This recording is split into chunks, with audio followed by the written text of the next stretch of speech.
Company কিন্তু আপনাকে extra RAM দিয়ে থাকে। তো সেই এক্সট্রা র্যামটা আপনি কীভাবে ব্যবহার করবেন, কীভাবে আপনি আপনার ফোনে সেই এক্সট্রা র্যামটা আছে কিন্তু অফ আছে আপনি কীভাবে চালু করবেন, দেখি যে চ্যারিটি ফলো করুন, ভিডিও ভালো লাগলে শেয়ার করে দেবেন।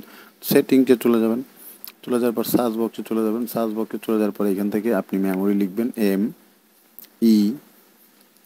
মেমোরি লিখে এই যে মেমোরি এই অপশনের প্রথম যে অপশনটা আমার কিন্তু চলে আসছে, আমি প্রথম অপশনে একটা ক্লিক দিলাম।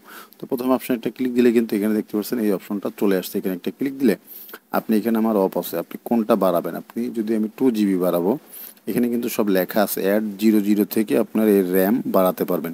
তো আপনি এখানে 2G একটা ক্লিক দিলে এখানে কিন্তু রিবোট ডিভাইস, এই রিবোট ডিভাইস যদি আমি ক্লিক করি আমার ফোনটা কিন্তু অটোমেটিক বন্ধ হয়ে চালু হবে। তো এটা কিন্তু কোনো সমস্যা না, আপনার ফোন কিন্তু অটোমেটিক সব কিন্তু সেট আপ নিয়ে নেবে, আপনার কিন্তু কিছু করতে হবে না।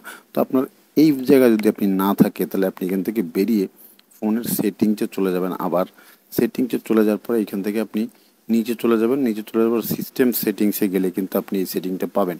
এটা কিন্তু আমার এমআই বা শাওমি ফোন, এইখানে কিন্তু আমি এই যে এইখানে দেখতে পাচ্ছেন। তো আপনার যদি এইখানেও না থাকে তারপরে আপনি কী করবেন, আবার সেটিংসে যে আপনি কী করবেন, এখানে প্রথম যে অপশনটা দেখতে পাচ্ছেন অ্যাবাউট সিস্টেম থাকতে পারে আপনার প্রথমে আমার নিচে।